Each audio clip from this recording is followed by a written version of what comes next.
Olá, amigos do canal Videira Espírita, sejam todos bem-vindos.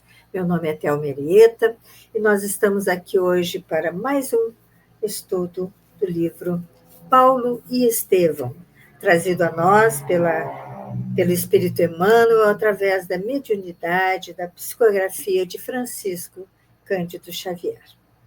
E que para que possamos encontrar a ambiência adequada para o estudo, para que possamos serenar a nossa mente, os nossos pensamentos, vamos ler uma página do livro Caminho, Verdade e Vida, trazido a nós também pela mediunidade de Francisco Xavier e ditado pelo Espírito Emmanuel.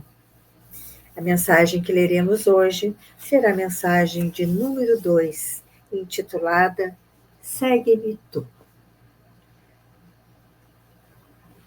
As palavras destacadas estão narradas por João, capítulo 21, versículo 22.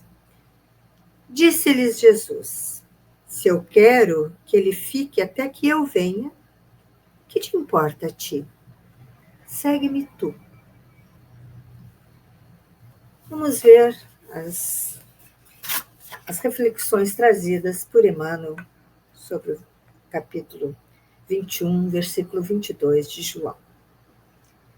Nas comunidades de trabalho cristão, muitas vezes observamos companheiros altamente preocupados com a tarefa conferida a outros irmãos de luta.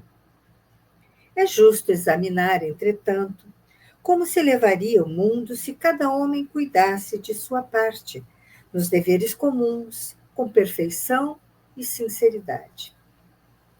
Algum de nossos amigos foi convocado para obrigações diferentes? Confortemo-lo com a legítima compreensão.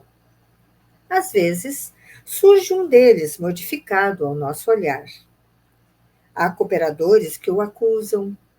Muitos o consideram portador de perigosas tentações. Movimentam-se comentários e julgamentos à pressa. Quem penetrará, porém, o campo das causas? Estaríamos na elevada condição daquele que pode analisar um acontecimento através de todos os ângulos? Talvez o que pareça queda ou defecção pode constituir novas resoluções de Jesus relativamente à redenção do amigo que parece agora distante. O bom pastor permanece vigilante. Prometeu que das ovelhas que o Pai lhe confiou, nenhuma se perderá.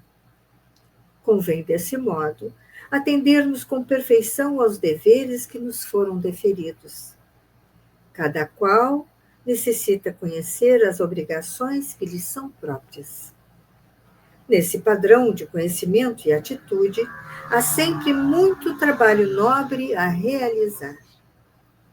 Se um irmão parece desviado aos teus olhos mortais, faze o possível por ouvir as palavras de Jesus ao pescador de Cafarnaum. Que te importa a ti? Segue-me tu.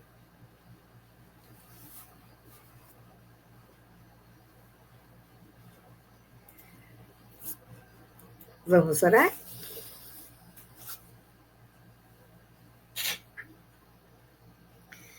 Amado Mestre Jesus, estamos aqui reunidos mais uma vez para conhecermos, avançarmos na história deste romance, Paulo e Estevão.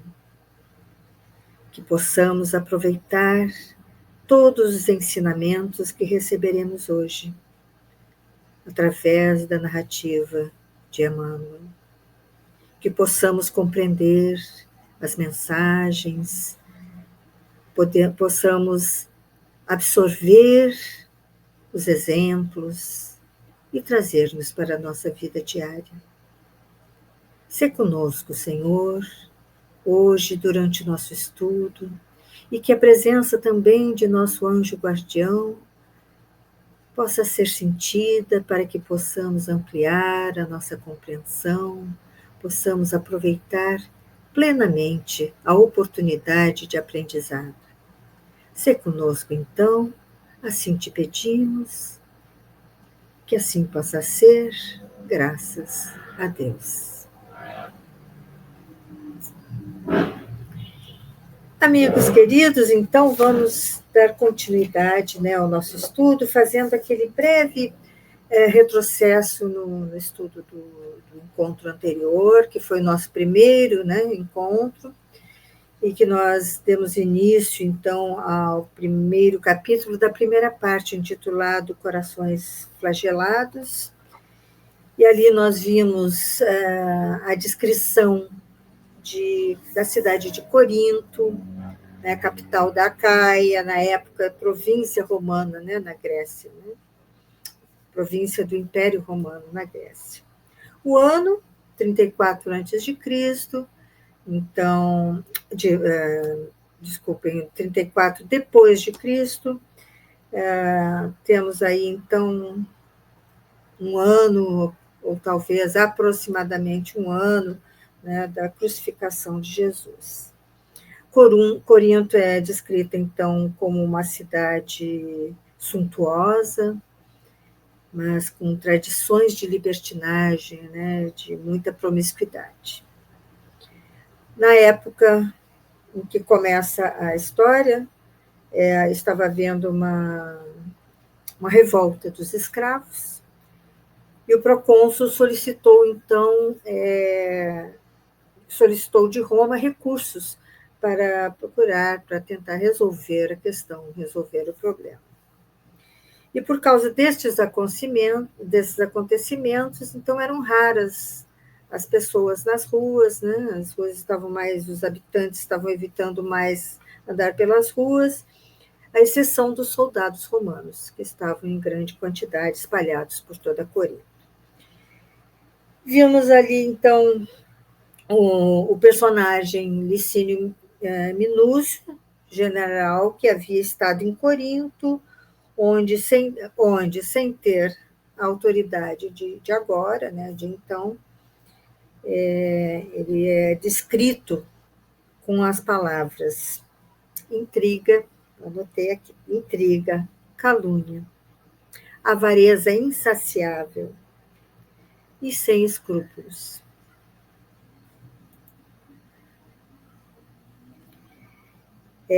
Já havia no passado prejudicado a muitos. Ele já havia estado em Corinto, né, exercendo algumas funções, não com todo o poder de agora, né, mas mesmo assim já havia feito expropriações arbitrárias, claramente por força do abuso de poder. Né, com essas descrições dadas a ele, né, com esses adjetivos, nós já vemos que o abuso de poder era uma característica dele, né? E muitos eram seus asseclas, né? Os seus seguidores, e eram tão cruéis quanto ele. Vimos também um momento em que um homem idoso vem caminhando em direção ao mercado e, por ter feições israelitas, recebe xingamentos, impropérios, gargalhadas, né? Que partiram de um grupo de soldados romanos.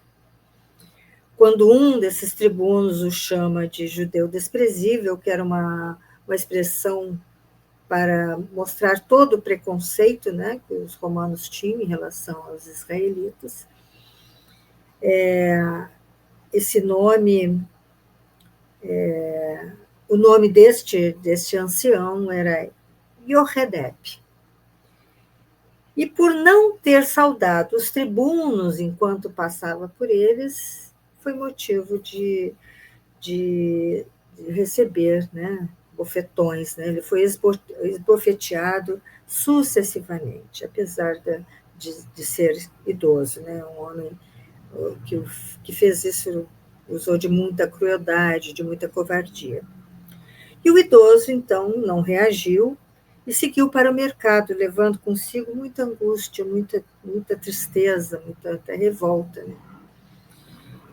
Mas seguiu, pensando que, apesar de tudo aquilo, ele podia se dizer abençoado por ter um casal de filhos muito amorosos, né?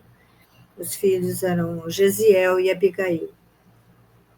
que dedicavam a ele muito amor, né? Um amor muito carinhoso. E lembrou também da mulher que, que já havia morrido por não ter suportado as maldades deste mesmo Lucínio, né?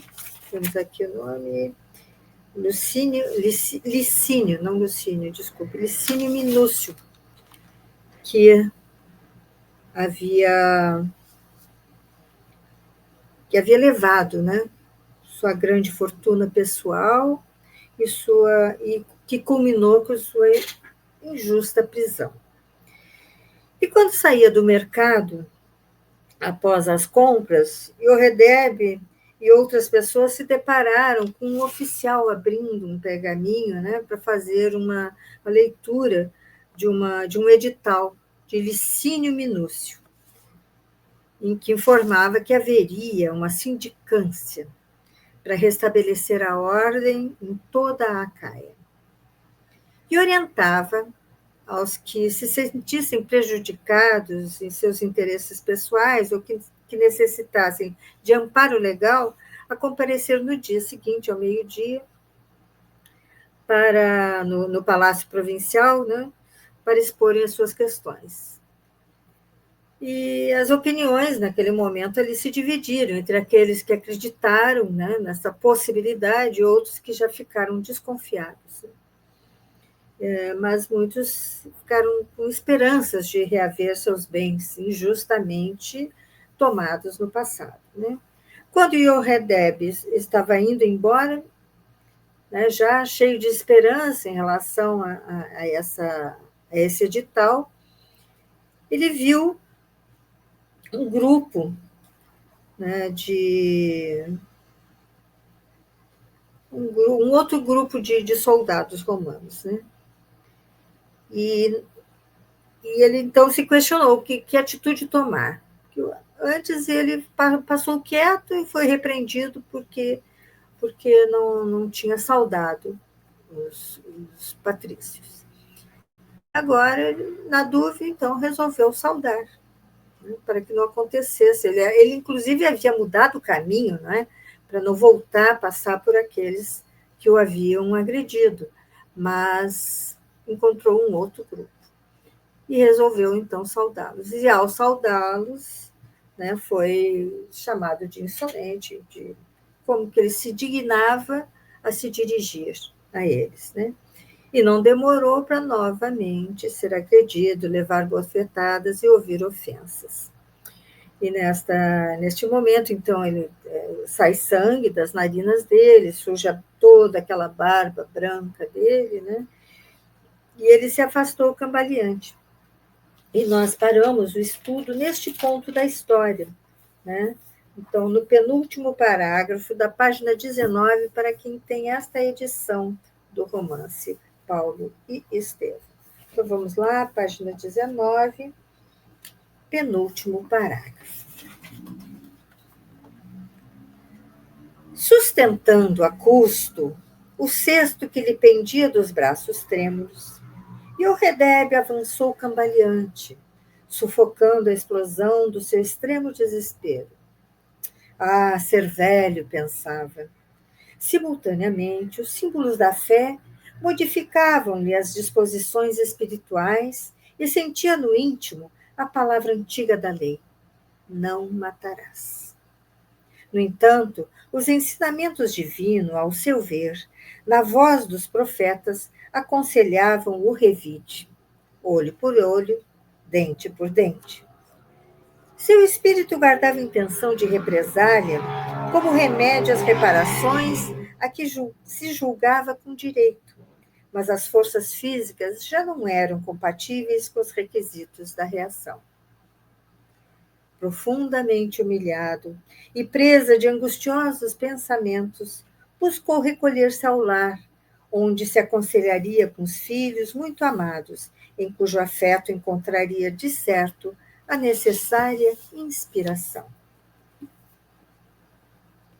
Sua modesta vivenda não demorava longe, e ainda à distância, acabrunhado, Entreviu o singelo e pequenino teto do qual fizera a edícula de seu amor. Presto, enveredou na trilha que terminava na cancelinha tosca, quase afogada pelas roseiras de Abigail, a exalarem forte e delicioso perfume. As árvores verdes e copadas espalhavam frescor e sombra que atenuavam o rigor do sol. Então, temos aí o rigor do sol, talvez nessa época estivéssemos aqui no verão. Porque eu acho que no início ele já, Emmanuel já nos traz, lá bem no início do capítulo 1, né, Cora? A manhã enfeitava-se de muita alegria e de sol. Né? As brisas perfumadas, talvez no início de uma primavera, né? O fim da primavera, já o início do verão. Uma voz clara e amiga chegava de longe aos seus ouvidos. O coração paternal adivinhava. Naquela hora, Gesiel, conforme o programa por ele mesmo traçado, arava a terra, preparando-a para as primeiras semeaduras. A voz do filho parecia casar-se à alegria do sol. A velha canção hebraica. Vemos aqui, nós estamos na Grécia, eles são israelitas, mas o idioma da época era o grego, né? Mas temos aqui uma família que ensinou a seus filhos as suas tradições.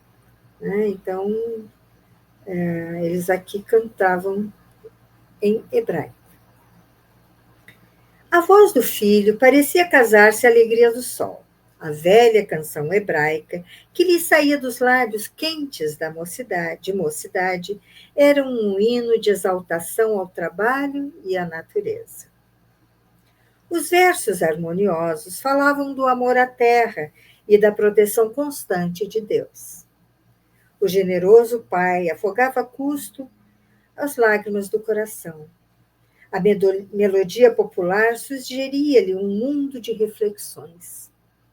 Não havia trabalhado a existência inteira? Não se presumia um homem honesto nos mínimos atos da vida para jamais perder o título de justo?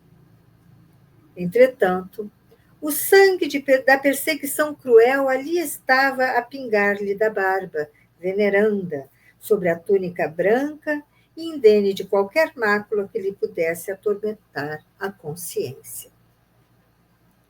Ainda não transpusera o cercado rústico da vivenda humilde, quando uma voz cariciosa lhe gritava assustadiça e veemente: Pai, pai, que sangue é esse? Uma jovem de notável formosura corria a abraçá-lo com imensa ternura, ao mesmo tempo em que lhe arrancava o cesto das mãos trêmulas e doloridas. Aqui vamos ter a descrição de como é Abigail. Abigail, na candidez dos seus 18 anos, era um gracioso resumo de todos os encantos das mulheres de sua raça. Os cabelos sedosos caíam-lhe em anéis caprichosos sobre os ombros, emoldurando-lhe o rosto atraente num conjunto harmonioso de simpatia e beleza. No entanto, o que mais impressionava no seu talhe esbelto de menina e moça eram os olhos profundamente negros, nos quais intensa vibração interior parecia falar dos mais elevados mistérios do amor e da vida. Filhinha, minha querida filha, murmurou ele, amparando-se nos seus braços carinhosos.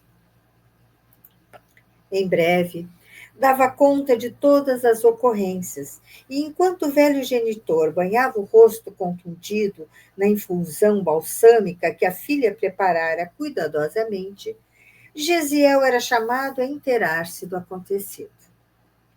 O jovem acorreu solícito e pressuroso. Abraçado ao pai, ouviu-lhe desabafo amargo, palavra por palavra. No vigor da juventude, não se lhe podia dar mais de 25 anos, mas o comedimento dos gestos e a gravidade com que se exprimia deixavam entrever um espírito nobre, ponderado e servido por uma consciência cristalina. Coragem, pai! Exclamou depois de ouvir a dolorosa exposição, pondo nas expressões de firmeza um acentuado cunho de ternura. Nosso Deus é de justiça e sabedoria. Confiemos na sua proteção. Então, aqui temos mostrando como Gesiel tinha fé, né? Ele era um jovem de muita fé e resignado, né? Porque diante de todo esse relato do pai, sabendo que foi uma coisa injusta, de uma atitude cruel, né? dos soldados, ele ainda mantinha a sua fé, acalmando o pai, pedindo-lhe coragem, né? E confiando em Deus, porque Ele é um Deus de justiça e sabedoria. Yoredeb contemplou o filho de alto a baixo, fixando-lhe o olhar bondoso e calmo, em que desejaria lobrigar naquele momento a indignação que lhe parecia natural e justa, dominado pelo desejo das represálias. É verdade que criara Gesiel para as alegrias puras do dever, em obediência à leal execução da lei. Entretanto, nada o compelia a abandonar suas ideias de desforra, de maneira a desafrontar-se dos ultrajes recebidos. Aqui nós vemos, né? Ele e a esposa, com certeza, né? Souberam educar moralmente seus filhos, né? E Gesiel está aqui mostrando, Gesiel é a prova disso. Mas não é porque ele é o jovem na história, porque ele é o filho, né, que ele é menos sensato. Então, temos aqui o pai ainda compelido, né, aos sentimentos de desforra, querendo vingança, ele não consegue ter a serenidade que Gesiel tem, né, a maturidade de Gesiel, né, em comparação ao pai, que se parece tão imaturo. Vamos seguir aqui. Filho, obtemporou depois de meditar longo tempo. Jeová, né, Deus, é cheio de justiça, mas os filhos de Israel, como escolhidos, precisam igualmente exercê-la. Poderíamos ser justos olvidando afrontas? Não poderei descansar sem o repouso da consciência pela obrigação cumprida. Tenho necessidade de assinalar os erros de que fui vítima, no presente e no passado, e amanhã irei ao legado ajustar as minhas contas. O jovem hebreu fez um movimento de espanto e acrescentou: Ireis, porventura, à presença do questor Licínio, esperando providências legais? Vemos aqui a lucidez de Gesiel, né? E os antecedentes, meu pai? Pois não foi esse mesmo Patrício quem vos despojou de grande patrimônio territorial, atirando-vos ao cárcere? Não vedes que ele tem nas mãos as forças da iniquidade? Não será de temer novas investidas com o fim de extorquir o pouco que nos resta? Mas ele está aqui chamando o pai à realidade, mostrando que este Licínio, este questor, ele não é homem de confiança. Não se há de confiar no que ele está dizendo, né? Ele já o vilipendiou no passado, por que não fazer novamente agora? Né? Então, ele está tentando aqui, com muito carinho, né? Ele é muito respeitoso nas suas palavras com o pai, né? Ele não está aqui xingando o pai nem nada, ele está respeitosamente orientando, dando o seu ponto de vista. Yoredeb mergulhou no olhar do filho, olhar que a nobreza do coração orvalhava de lágrimas emotivas, porém na sua rigidez de caráter, acostumado a executar os desígnios próprios até o fim, exclamou quase secamente: Como sabes, tenho contas velhas e novas a acertar, e amanhã, de conformidade com o édito, com o edital, aproveitarei o ensejo que o governo provincial nos faculta. Ele está insistindo nisso. Meu pai, suplico-vos, advertiu o rapaz entre respeitoso e carinhoso. Não lancei mãos destes recursos. E as perseguições, explodiu o velho energicamente. E esse turbilhão incessante de ignomínias a respeito dos homens de nossa raça? Não haverá um paradeiro neste caminho de infinitas angústias? Assistiremos inermes ao enxovalho de tudo que possuímos de mais sagrado? Tenho o coração revoltado com esses crimes odiosos que nos atingem impunemente. A voz tornara-se-lhe arrastada e melancólica, deixando perceber extremo desânimo. Todavia, sem se perturbar com as objeções paternas, Gesiel prosseguiu. Essas torturas, entretanto, não são novas. Há muitos séculos, os faraós do Egito levaram tão longe a crueldade para com os nossos ascendentes que os meninos de nossa raça eram trucidados logo ao nascer. Antíoco Epifânio, na Síria, mandou degolar mulheres e crianças no recesso mesmo dos nossos lares. Em Roma, de tempos em tempos, todos os israelitas sofrem vexames e confiscos, perseguição e morte. Mas, certamente, meu pai, Deus permite que assim aconteça para que Israel reconheça, nos sofrimentos mais atrozes, a sua missão divina. O velho israelita parecia meditar as ponderações do filho, contudo, acrescentou resoluto. Sim, tudo isso é verdade, mas a justiça reta deve ser cumprida, ceitil por ceitil, e nada poderá demover-me. Então, ireis reclamar amanhã perante o legado? Sim. Nesse momento, o olhar do jovem demorou na velha mesa onde repousava a coleção dos escritos sagrados da família. Animado por súbita inspiração, Gesiel lembrou humildemente. Pai, não tenho direito de exortar-vos, mas vejamos o que nos suscita a palavra de Deus a respeito do que pensais neste momento. E abrindo os textos ao acaso, conforme o costume da época, a fim de conhecer a sugestão que lhe pudessem facultar as sagradas letras, leu na parte dos provérbios. Filho meu, não rejeiteis o corretivo do Senhor, nem te enojes de sua repreensão, porque Deus repreende aquele a quem ama, assim como o pai ao filho a quem quer bem. O velho israelita abriu os olhos espantados, revelando a estupefação que a mensagem indireta lhe causava. E como Gesiel o fixasse longamente, demonstrando ansioso interesse por conhecer-lhe a atitude íntima, em face da sugestão dos pergaminhos sagrados, acentuou: Recebo a advertência dos escritos, meu filho, mas não me conformo com a injustiça. E, segundo tenho resolvido, levarei minha queixa às autoridades competentes. O rapaz suspirou e disse resignado: Que Deus nos proteja.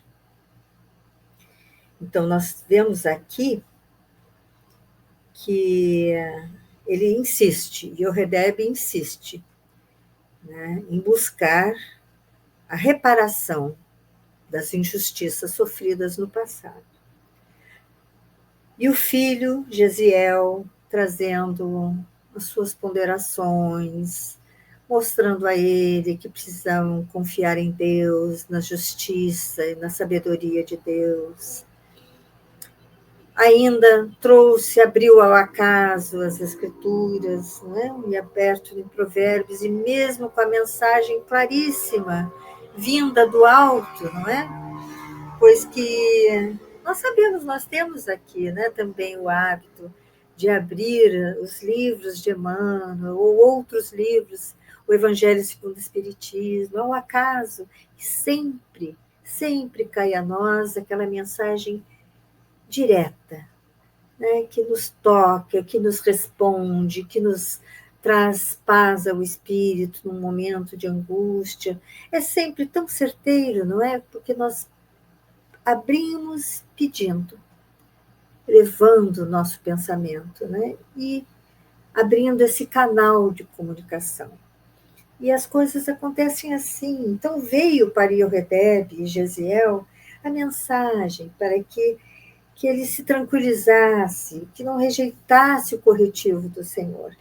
Então, mas mesmo assim, ele resolve que vai buscar, né? Vai ao palácio no dia seguinte para levar suas queixas. E a Gesiel nada restou além de pedir a proteção de Deus. Então vamos ver aqui como se desenrola a história. No dia seguinte, avolumava-se compacta multidão junto ao templo da Vênus Popular. Do antigo casarão, onde funcionava um tribunal improvisado, viam-se as luxuosas e extravagantes viaturas que cruzavam a grande praça em todas as direções. As liteiras, né? Eram patrícios que se dirigiam às audiências da corte provinciana, ou antigos proprietários de fortuna particular de Corinto, que se entregavam aos entretenimentos do dia, à custa do suor dos misérrimos cativos. Desusado, né, incomum movimento caracterizava o local, observando-se de vez em quando os oficiais embriagados que deixavam o ambiente viciado do templo da famosa deusa, entupido de capitosos perfumes e condenáveis prazeres. Yoredeb atravessou a praça, sem se deter para fixar qualquer detalhe da multidão que o rodeava, e penetrou no recinto onde Licínio Minúcio, cercado de muitos auxiliares e soldados, expedia numerosas ordens. Os que se atreveram à queixa pública excediam tão somente de uma centena, quer dizer, pouca gente confiou naquela questão de poder reaver, né, de ter reparado as injustiças do passado. E depois de prestarem declarações individuais, quer dizer, era a sós, não era na presença de todos, não eram encontros particulares, né? Sob o olhar percussiente, sob o olhar penetrante do legado, eram, um por um, conduzidos para a solução isolada do assunto que lhe dizia respeito. Então, os encontros eram privados entre o legado, né, entre Licínio e aquele que vinha reclamar.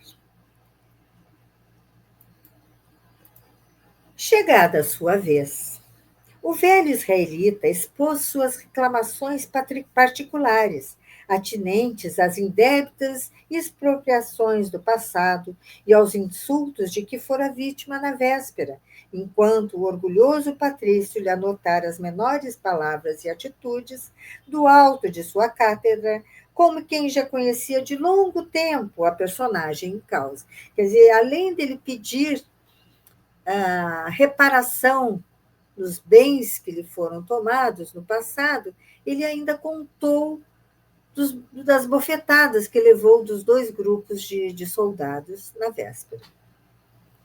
Se queixou em relação a isso.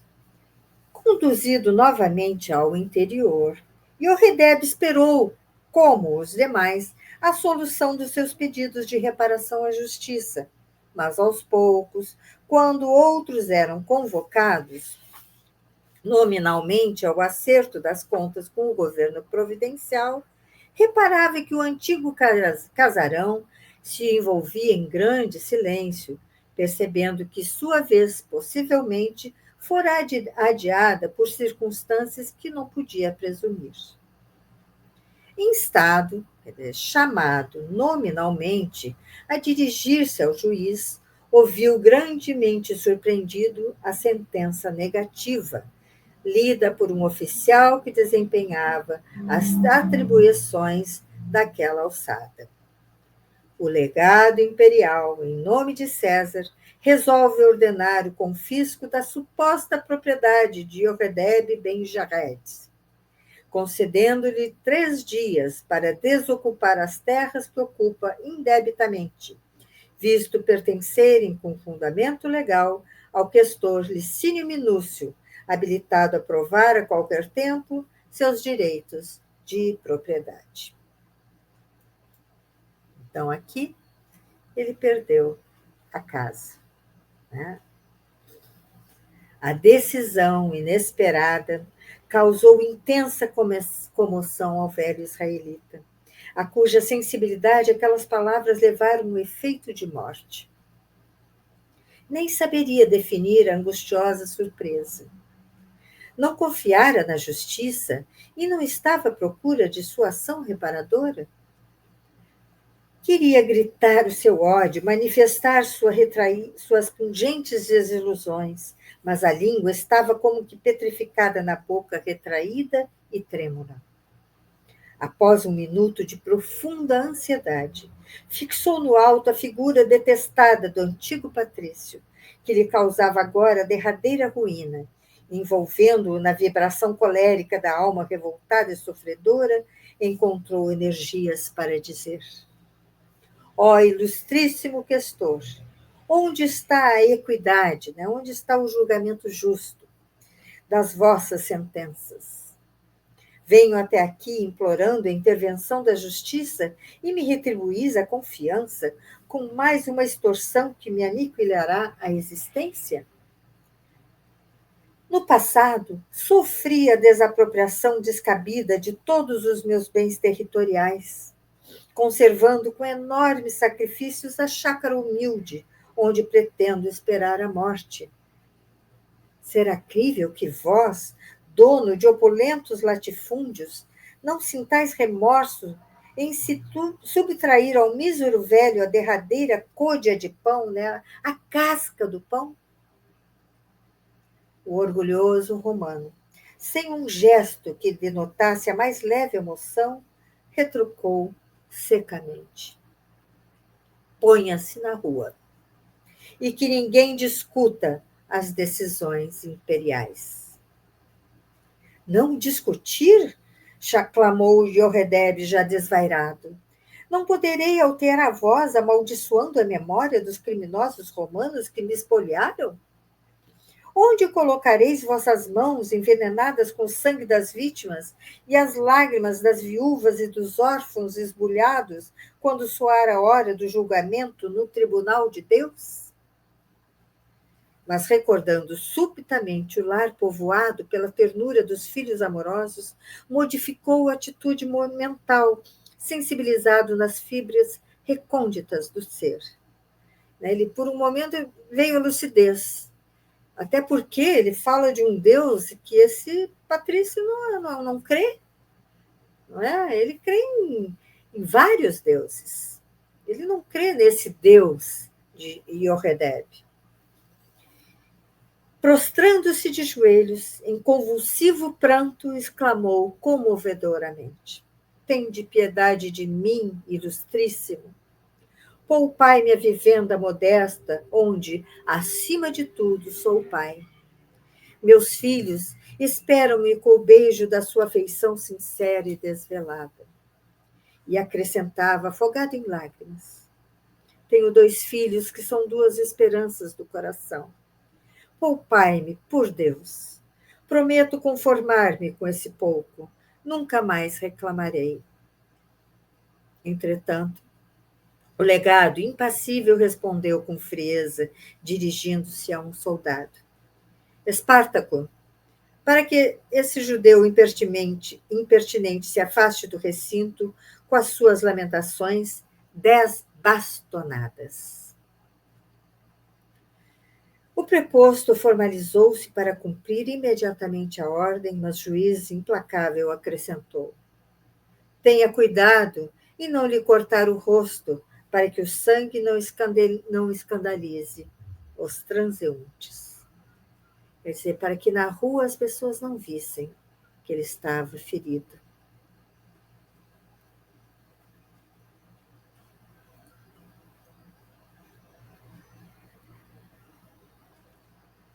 De joelhos, o pobre Yoredeb suportou o castigo. 10 bastonadas, gente, um idoso. E terminada a prova, levantou-se cambaleante, alcançando a praça ensolarada sobre as risotas disfarçadas de quantos haviam presenciado o ignóbil espetáculo. Nunca em sua vida experimentara tão intenso desespero como naquela hora. Quereria chorar e tinha os olhos frios e secos, lamentara a desdita imensa e os lábios estavam petrificados de revolta e de dor. Parecia um sonâmbulo vagando inconsciente entre as viaturas e os transeuntes que se aglomeravam na praça enorme. Contemplou com extrema e íntima repugnância o templo de Vênus. Desejava ter voz estentórica, voz forte e poderosa para humilhar todos os circunstantes com a palavra da condenação. Observando as cortesãs coroadas que o encontravam, as armaduras dos tribunos romanos e a ociosa atitude dos afortunados que passavam despercebidos do seu martírio, molemente recostados nas liteiras vistosas da época, sentiu-se como que mergulhado num dos pântanos mais odiosos do mundo, entre os pecados que os profetas da sua raça jamais se cansaram de profligar, de arruinar, com todas as veras do coração consagrado ao Todo-Poderoso. Corinto, aos seus olhos, era uma nova edição da Babilônia, condenada e desprezível. De súbito, apesar dos tormentos que lhe perturbavam a alma exausta, recordou novamente os filhos queridos, sentindo por antecipação a profunda amargura que a notícia da sentença lhe causaria ao espírito sensível e afetuoso. A lembrança da ternura de Gesiel enternecia-lhe o peito galvanizado no sofrimento. Teve a impressão de vê-lo ainda a seus pés, suplicando se desistisse de qualquer reclamação. E aos ouvidos ecoava-lhe agora com mais intensidade a exortação dos escritos. Filho meu, não rejeites a repreensão do Senhor. Provérbios 3:11. Ao mesmo tempo, porém, ideias destruidoras invadiam-lhe o cérebro cansado e dolorido. A lei sagrada estava cheia de símbolos de justiça. Para ele, impunha-se como dever soberano providenciar a reparação que lhe parecia conveniente. Agora, em desolação suprema, regressava ao lar, despojado de tudo que possuía de mais humilde e mais simples, e já no fim da vida. Como lhe viria o pão de amanhã? Sem elementos de trabalho e sem teto, via-se constrangido a peregrinar em situação parasitária, ao lado da juventude dos filhos. Inenarrável martírio moral, sufocava-lhe o coração. Dominado por acertos pensamentos, aproximou-se do sítio bem-amado, onde edificara um ninho familiar. O sol quente da tarde fazia mais doce a sombra das árvores, de ramarias verdes e abundantes. Yoredeb avançou no terreno, que era propriedade sua, e, angustiado pela perspectiva de abandoná-lo para sempre, deu ensejo a terríveis tentações que lhe desvairassem a mente. As terras de Licínio não se limitavam com a chácara? Era fronteira com a chácara que ele morava, as terras de Licínio. Afastando-se do caminho que o levava ao ambiente doméstico, penetrou nos matagais próximos e, depois de alguns passos, demorou a olhar na linha de demarcação entre ele e o seu verdugo. As pastagens do outro lado não pareciam bem cuidadas.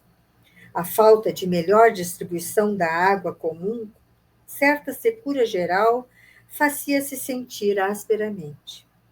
Apenas algumas árvores isoladas amenizavam a paisagem com a sua sombra, refrescando a região abandonada entre espinheiros e parasitas que sufocavam as ervas úteis. Obcecado pela ideia de reparação e vingança, o velho israelita deliberou incendiar as pastagens próximas. Então, nós vemos aqui que, apesar dele lembrar dos conselhos de Jeziel, de ele ver que ele tinha posto tudo a perder por não escutar o filho, por não prestar atenção na mensagem vinda das Escrituras, ele ainda estava com o coração repleto de desejo de reparação e vingança.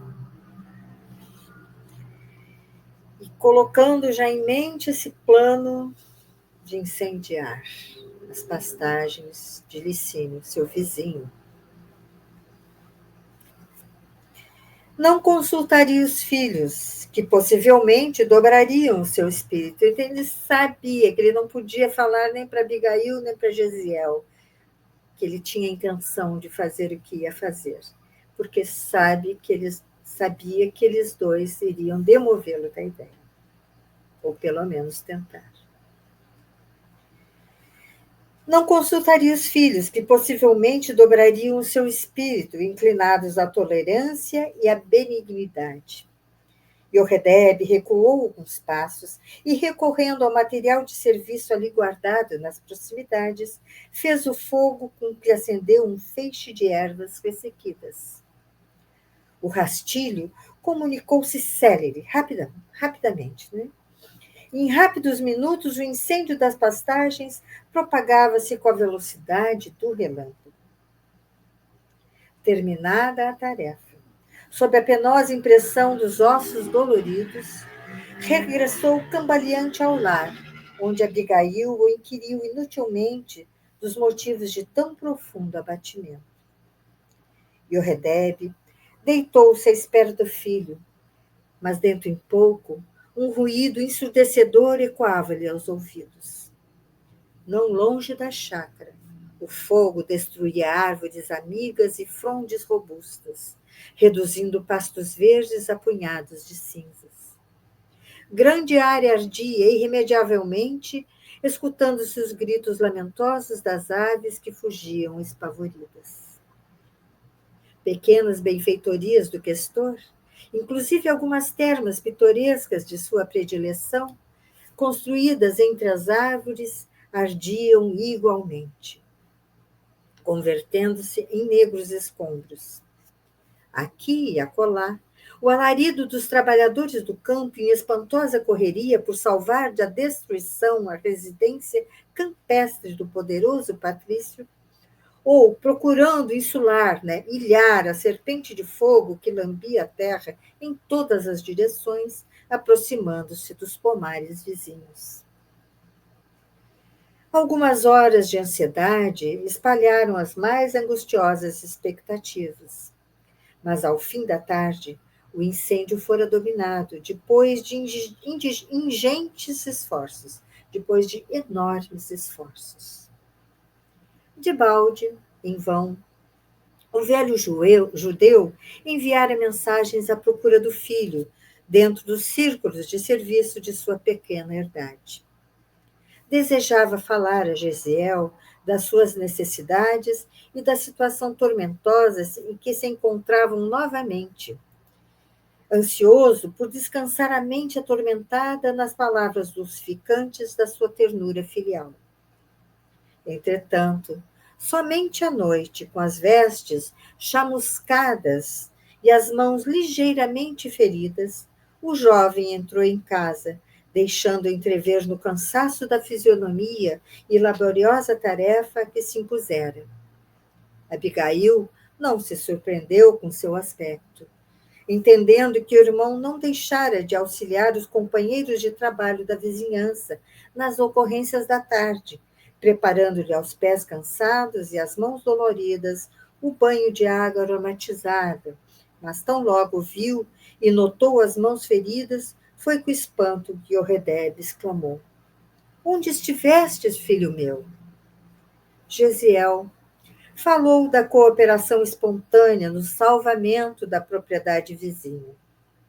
E à medida que relatava os tristes sucessos do dia, o pai deixava trair a própria angústia nas faces sombria, na face sombria, né, na aparência sombria, em que se estereotipavam, que se caracterizavam os traços rudes da revolta que lhe devorava o coração. Ao cabo de alguns minutos, erguendo a voz desalentada, falou com profunda emoção: Meus filhos, custa-me dizer-lhes, mas fomos espoliados, usurpados, na derradeira migalha que nos resta. Reprovando minha reclamação sincera e justa, o legado, né, Licínio Minúcio, o legado de César determinou o sequestro do nosso próprio lar. A iníqua, a injusta sentença é o passaporte da nossa ruína total.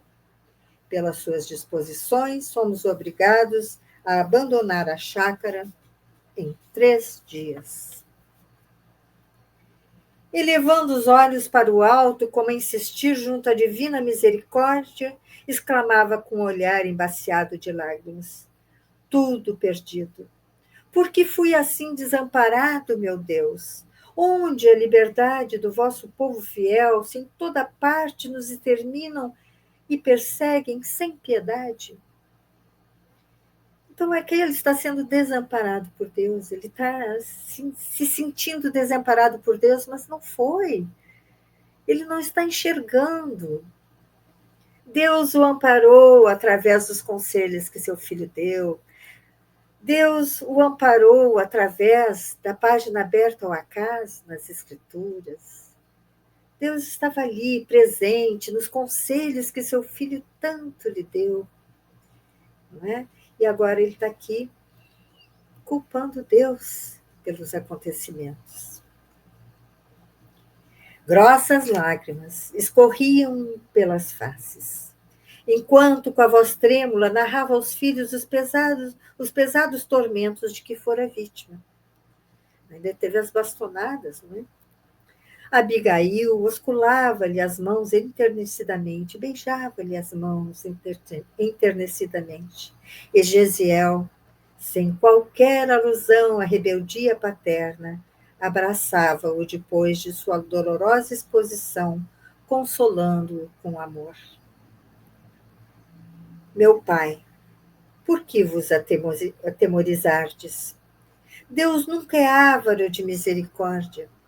Os escritos sagrados nos ensinam que ele, antes de tudo, é o Pai desvelado de todos os vencidos da terra.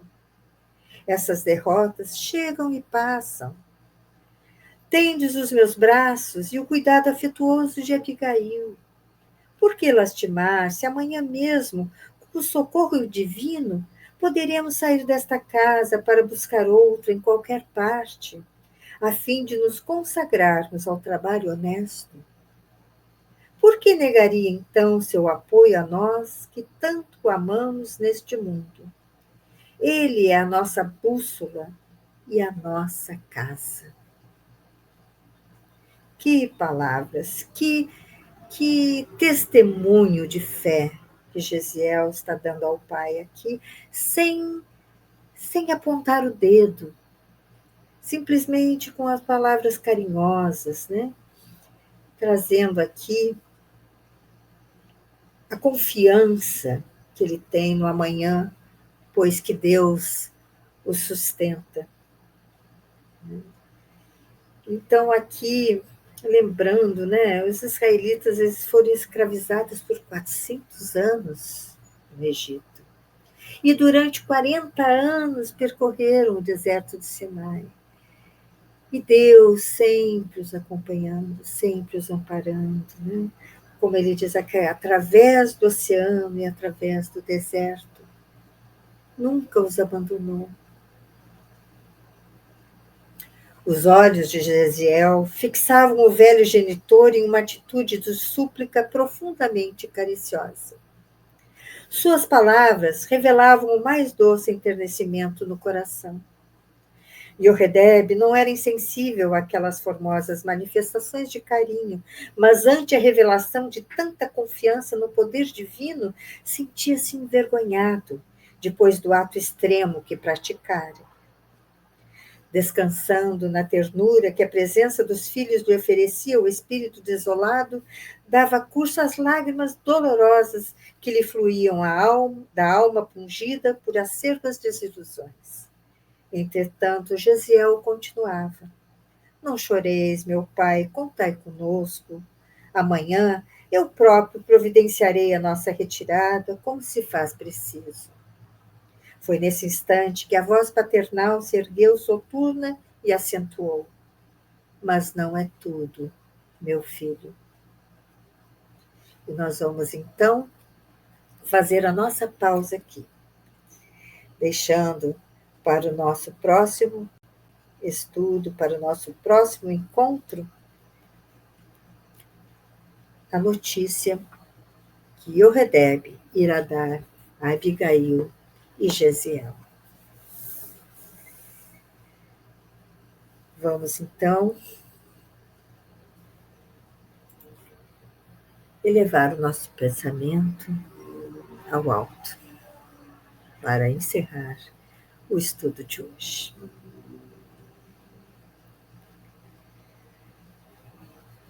Mestre amado,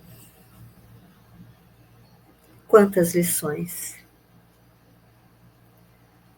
Vimos aqui que precisamos controlar os nossos ímpetos, os nossos vícios. Vimos aqui que precisamos sempre manter a nossa fé acesa, confiar no nosso Deus Supremo, confiar em tudo aquilo que trouxeste a nós, amado Mestre, no Evangelho. E agora, ainda mais com os esclarecimentos que recebemos da doutrina dos Espíritos, mais razões temos para confiar, para nos manter serenos diante das vicissitudes, diante dos desafios que enfrentamos. Que possamos, Senhor, refletir sobre a nossa fé, que possamos alimentá-la diante dos relatos trazidos a nós no dia de hoje. Que possamos hoje, ao nos recolhermos, após o encerramento desse estudo, refletir sobre tudo o que aprendemos hoje. Contamos, Senhor, com a Tua presença em nossos dias, iluminando o nosso caminho, para que consigamos trazer para a nossa vida diária as modificações necessárias para seguirmos com o nosso progresso moral. Que assim possa ser, com a graça de Deus.